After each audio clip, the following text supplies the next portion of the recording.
لیکن سب سے پہلے آئینی بحران پر بات کرتے ہیں. ہمارے آج کے پہلے مہمان محترم سلمان اکرم راجہ صاحب، معروف قانون داں اور پاکستان تحریک انصاف کے سیکرٹری جنرل.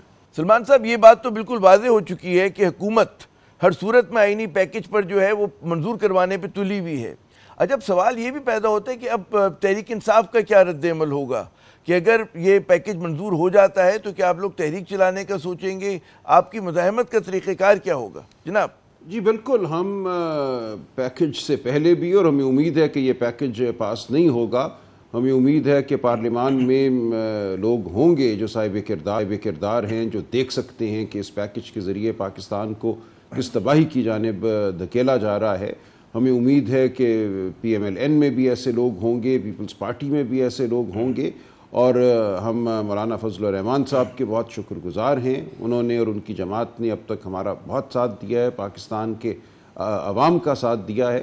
تو ہم یہ ہر سطح پہ کوشش جاری رکھیں گے، اور یقیناً میں سمجھتا ہوں یہ ایسا معاملہ ہے جس پہ ملک میں ایک عوامی تحریک ہونی چاہیے.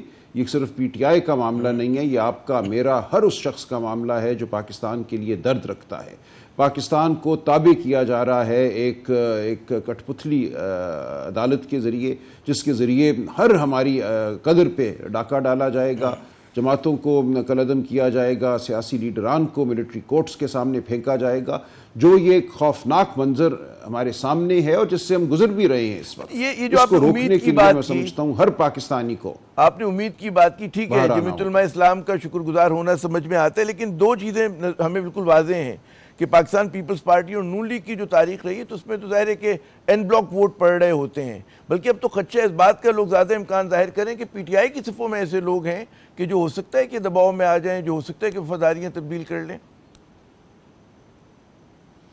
دیکھیں، ایسا ممکن ہے، لیکن بالکل میں آپ کو بتاؤں ایسے لوگوں کی ایک تعداد ہے پی ایم ایل این میں اور پیپلز پارٹی میں جو یہ سمجھتے ہیں، خاص طور سے پیپلز پارٹی اپنی تمام روایات جو ہیں، جو کوئی ان کا نصب العین تھا یا ان کا بیانیہ تھا، اس کو ڈبو رہی ہے.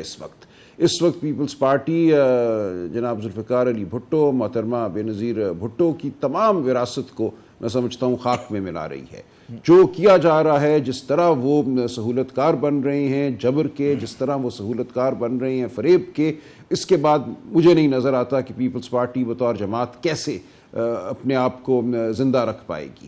تو بہت سے لوگ پیپلز پارٹی کے اندر فکر مند ہیں، اور اسی طرح پی ایم ایل این میں بھی کچھ لوگ ہیں، بعض لوگ ہیں جن کے، لیکن آپ کو یہ لگتا ہے باپچی خطہ کلامی کہ سمجھتے ہیں پارٹی کی لائن سے باہر جا کے ووٹ دیں گے؟ کیونکہ بلاول بھٹو خود جو ہیں لیڈ کر رہے ہیں اب اس چیز کو کہ جی انہیں آئینی پیکج کو منظور کروانا ہے، وہ بارز میں جا کے خطاب کر رہے ہیں، پھر ان کے جو لیگ ہیں وہ اس کے لیے بڑی بڑی تعدیلیں دے رہے ہیں. کل نائک صاحب ہمارے پروگرام میں آئے تھے، انہوں نے پورا بیانیہ بتایا کہ جی کیوں آئینی عدالت جو ہے ضروری ہے، اس کے کیا کیا فائدے ہوں گے. جناب دیکھیں، یہ سب کچھ تو ہے، لیکن یہ سب ایک فریب ہے. لوگ جانتے ہیں کہ مقصد اس آئینی عدالت کا اس وقت کیا ہے. یہ 4 مہینے بعد بھی بن سکتی ہے. اس وقت اس کا مقصد صرف اور صرف اس جبر کے نظام کو دوام دینا ہے، اس کو آگے چلانا ہے. لوگ ہیں، دیکھیں، یہ ہم نہیں کہہ سکتے کہ کسی بھی جماعت میں لوگوں کا کردار جو ہے وہ زندہ نہیں ہے، یا کوئی ایسا شخص نہیں ہے جو اپنے کردار، اپنے ضمیر کے مطابق چلنا چاہتا ہو.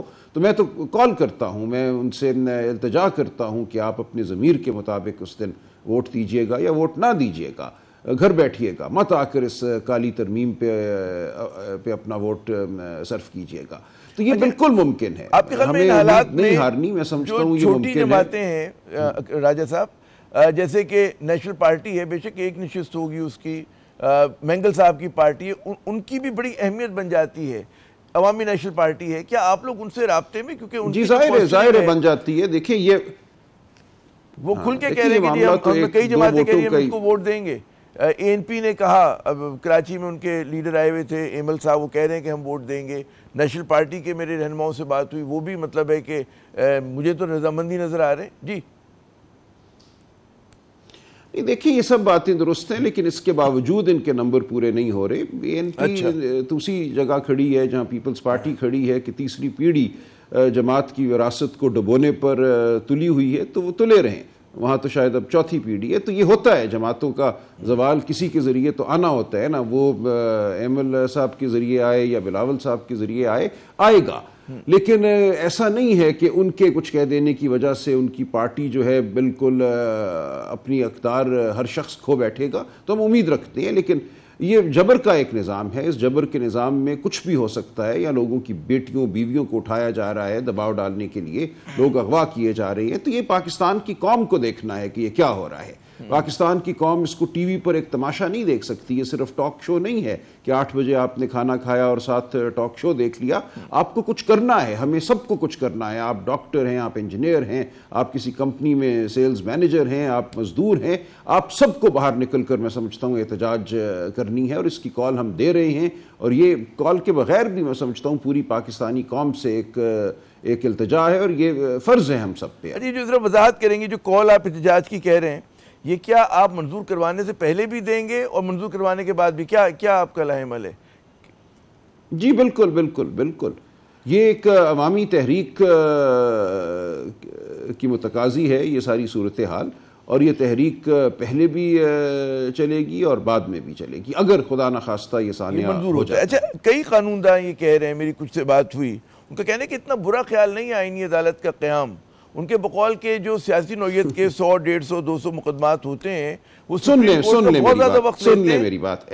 جی نہیں، یہ لغو گفتگو ہے. میری آپ بات ذرا سن لیجئے غور سے. دیکھیں، آئینی عدالت اگر آپ عام حالات میں بنا رہے ہوتے میں تب بھی اس کی مخالفت کرتا، اس کی وجوہات ہیں. لیکن یہاں ایسا تو نہیں ہو رہا نا. یہاں تو یہ ہو رہا ہے 25 اکتوبر کی ایک تاریخ ہے، قاضی فائز عیسیٰ صاحب نے ریٹائر ہونا ہے. اس سے پہلے شب خون مارنے کی کوشش کی جا رہی ہے تاکہ ایک نئی عدالت بنائی جائے جس میں وزیر اعظم اپنی مرضی کا چیف جسٹس مقرر کریں گے، وہ چیف جسٹس اپنی مرضی کے جج مقرر کرے گا.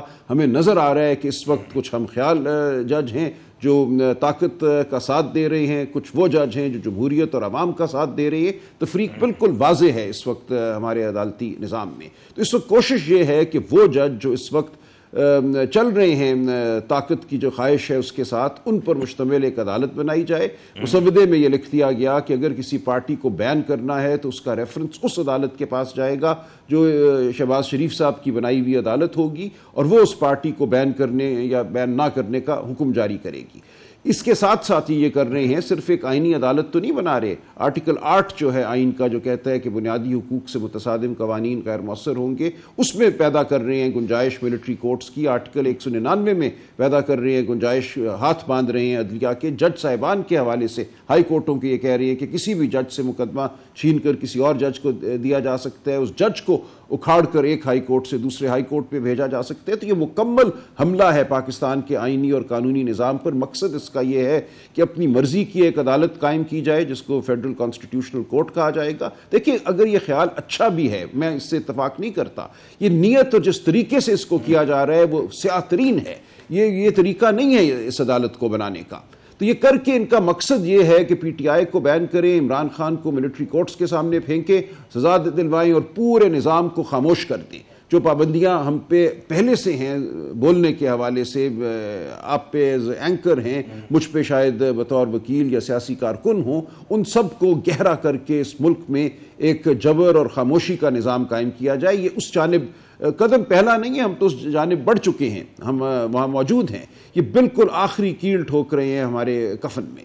اب بھی اگر ہم نہیں جاگتے بطور قوم، اب بھی اگر ہم یہ لغو جو تعویلیں دی جاتی ہیں، بڑی اچھی بات ہے کہ ایک آئینی عدالت ہو، اس سے بوجھ کم ہو جائے گا، وہ 6 مہینے بعد یہ بات کریں گے، 4 مہینے بعد یہ بات کریں گے. ابھی وقت نہیں ہے. تقرر کیسے ہو؟ وزیر اعظم کے ہاتھ میں تقرر نہیں ہوگا. آج عرفان صدیقی صاحب نون لیگ کے رہنما ہیں، انہوں نے پریس کانفرنس کی، انہوں نے کہا کہ جی آئینی ترامیم جو پارلیمنٹ منظور کرے گی اس کو سپریم کورٹ میں چیلنج نہیں کیا جا سکتا. کیا واقعی ہے؟ کیونکہ مجھے جو یاد کی مثالیں تو کچھ اور کہتی ہیں. جی دیکھیں، یہ جو آئینی ترمیم ہے یہ تو اتنی خوفناک ہے کہ یہ تو سپریم کورٹ کو منہدم کر رہی ہے. جو ہی یہ پاس ہوتی ہے، اگر یہ پاس ہوتی ہے تو سپریم کورٹ کا جو وجود ہے وہ ختم ہو جاتا ہے. سپریم کورٹ ایک دیوانی فوجداری عدالت بن جاتی ہے. جو نیا کورٹ ہوگا جس کو یہ فیڈرل کانسٹیٹیوشنل کورٹ کہہ رہے ہیں، تمام طاقت تو اس عدالت کے پاس چلی جائے گی. اگر کسی نے اس ترمیم کو چیلنج بھی کیا تو اس عدالت کے پاس جائے گی جو کہ خود اس ترمیم کی پیداوار ہوگی. جو آج سپریم کورٹ موجود ہے وہ تو موجود ہی نہیں رہے گا. اس لیے اس کو کہاں چیلنج کیا جائے گا اور کون سی عدالت کہے گی کہ ہاں ہمارا وجود جس سیاہ ترمیم کی وجہ سے ہے اس ترمیم کو ہم کالعدم قرار دیتے ہیں، یہ نہیں ہوگا۔ لہٰذا جو کچھ بھی ہمیں کرنا ہے وہ ترمیم سے پہلے کرنا ہے، وہ سڑکوں اور میدانوں میں کرنا ہے، اور ترمیم اگر ہو جاتی ہے خدا نخواستہ تو اس کے بعد کرنا ہے۔ اس لیے یہ عدالتی معاملہ یہ نہیں رہے گا۔ اگر یہ ترمیم ہو جاتی ہے تو یہ خالصتاً میں سمجھتا ہوں عوام کی بقا کا معاملہ ہوگا، سڑکوں اور میدانوں کا معاملہ۔ مؤثر انداز سے آپ بتا رہے ہیں تو مجھے یاد ہے کہ مشرف صاحب کے زمانے میں وکلا برادری بڑی متحد تھی، اس مرتبہ بہت زیادہ منقسم نظر آ رہی ہے۔ تو اگر اتنا ہی بڑا، مجھے بعض وکلاء نے یہ بھی کہا کہ جی وکیلوں کا جو اپنا پیشہ ہے وہ بھی متاثر ہوگا، ان کا بھی مطلب ہے بہت زیادہ فرق پڑے گا ان کی سروسز کے اوپر، تو کیا وجہ ہے کہ وکیل جو ہے متحد نہیں ہے، اور کیا وجہ ہے کہ وہ آپ کو اتحاد نظر نہیں آ رہا جو ماضی میں ہوا کرتا تھا؟ دیکھیے بدقسمتی ہے، وکیلوں کا ایک بڑا گروپ جس کو ہم بدقسمتی سے آسمہ جہانگیر مرحومہ کے نام سے منسوب کرتی ہیں، کوئی ان کا تعلق اس گروپ کی جو آج سیاست ہے یا جو نظریات ہیں، آسمہ بی بی زندہ ہوتی تو وہ اس سے دوری کا اعلان کرتی برملا اور مذمت کرتی، لیکن بہرحال ایک گروپ آج موجود ہے، اس کے پاس طاقت ہے، جو مقتدر حلقے ہیں وہ اس گروپ کے پشت پناہ ہیں، اور وہ مختلف بار ایسوسیشنز میں اپنا ایک وجود رکھتے ہیں۔ ہزاروں وکلاء کو نوکریاں دی گئی ہیں، بار ایسوسیشنز کو فنڈ جاری کیے جا رہے ہیں، تو یہ سب کچھ ہو رہا ہے۔ اس لیے اس صورت میں میں سمجھتا ہوں وکلاء سے زیادہ یہ پاکستانی عوام کا فرض ہے کہ وہ باہر نکلیں۔ ہم ضرور نکلیں گے، جو ہم ہیں وکلاء، بہت بڑی تعداد ہے، میں سمجھتا ہوں اکثریت ہے وکلاء کی جو اس کے خلاف ہے، اس تمام حملے کے، اور جو ضرور باہر نکلے گی، لیکن اس کو آپ وکلاء تحریک پر مت چھوڑیے، یہ ایک عوام کی تحریک ہونا ضروری ہے۔ جب تک آپ باہر نہیں نکلیں گے، آپ کے اسٹوڈیو میں کام کرنے والے لوگ باہر نہیں نکلیں گے، پاکستان گہرائیوں میں، تاریکی کی گہرائیوں میں ڈوبتا چلا جائے گا۔ جس طرح سے قانون سے ہٹ کے کچھ سیاسی سوال کہ پی ٹی آئی کی مقبولیت اپنی جگہ، لیکن ہم نظر یہ آتا ہے کہ چاہے قانونی جنگ ہو چاہے سیاسی جنگ ہو، اس میں حکومت جو چاہ رہی ہے گزشتہ 2-2.5 برس سے، 2.25 سال سے وہ کر پا رہی ہے۔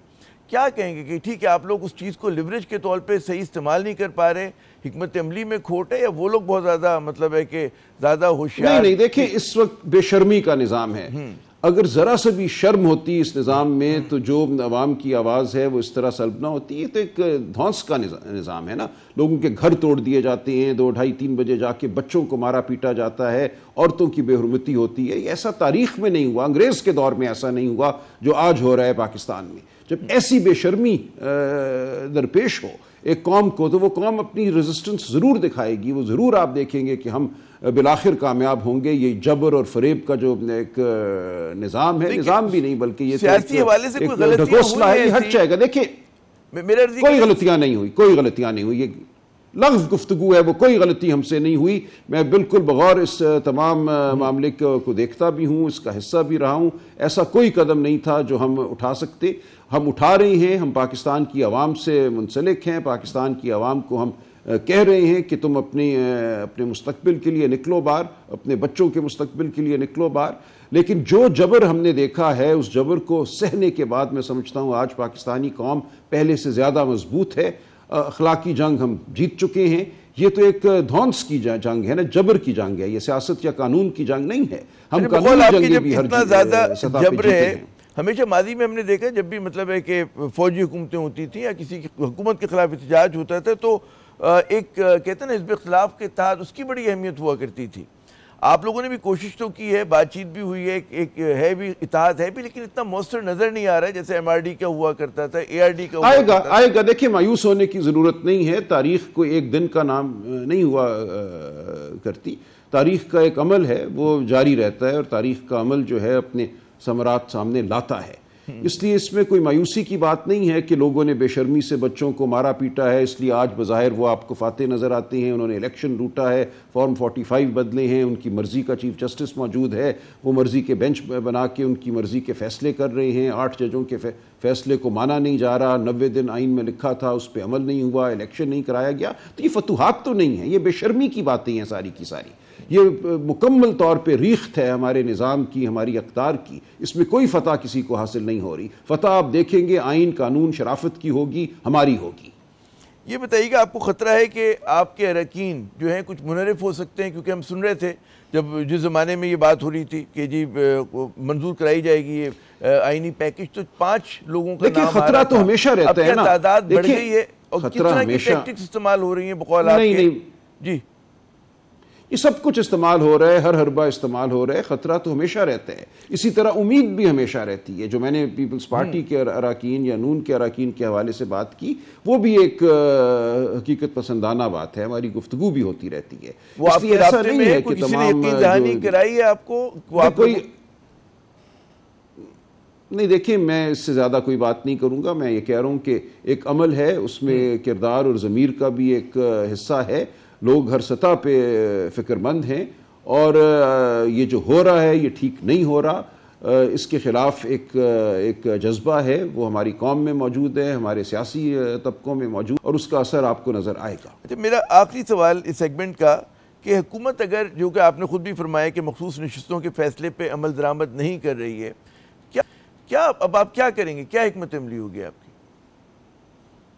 دیکھیں، حکمت عملی نہیں ہوتی نا جب آگے ایک جھوٹ اور فریب اور دھونس اور جبر ہو، تو کیا حکمت عملی ہوتی ہے؟ یہ لوگ بار بار کرتے ہیں سوال کہ اگر آگے سے آپ ایک سپریم کورٹ کے فیصلے کو نہیں مانتے تو ہم کیا حکمت عملی اس کے سوا کہ ہم پاکستان کی عوام کو کہیں کہ باہر نکلو اور غیرت کرو؟ اس کے علاوہ کیا ہوگا؟ روز لوگ ٹویٹر پہ لکھتے ہیں مقدمہ دائر کر دو، بیوقوفانہ، اس سے بڑی کوئی بات نہیں ہو سکتی کہ اس عدالت کے پاس ہم مقدمے دائر کریں جو اس سارے کا حصہ ہے، جس کی سربراہی جو ہے وہ اس تمام معاملے کی تائید کر رہی ہے۔ تو ہم کریں گے جو ہمیں کرنا ہے، ہماری ہر چیز پر نظر ہے، حکمت عملی جو ہے وہ بنتی ہے، لیکن حکمت عملی کسی قدر پہ شرافت کے معیار پر قائم ہوگی، نہ ہم نے کوئی ڈنڈے سوٹے اٹھا کر تو حملے نہیں کرنے۔ ہم پاکستان کی جو عوام ہے اس کی ضمیر کو بلاتے رہیں گے، پکارتے رہیں گے۔ بہت بہت شکریہ سلمان اکرم راجہ صاحب، آپ نے اپنا قیمتی وقت دیا۔ یقیناً جب قانونی اور آئینی راستے بند ہو جاتے ہیں، چیزیں جو ہیں ہاتھ سے نکل جاتی ہیں، ہمیں ڈرنا چاہیے اس وقت سے۔ اور اسی میں تناظر میں بات کروں گا کہ ہم جب دوبارہ آئیں گے پروگرام میں، یہاں پہ ہم وقفہ لے رہے ہیں، پروگرام میں جب دوبارہ آئیں گے تو کچھ بات کرتے ہیں بلوچستان کے مسئلے پہ۔ وہاں پر ایک نیا رجحان پیدا ہوا ہے خواتین خودکش بمبار کا۔ کیوں یہ رجحان پیدا ہوا ہے؟ کیا وجہ ہے کہ بعض اوقات پڑھی لکھی خواتین جو ہیں وہ تخریب کاروں کے ہاتھوں میں استعمال ہو رہی ہیں؟ ان کے بیانی میں ایسی کیا طاقت ہے؟ ہم بات کرتے ہیں وقفے کے بعد۔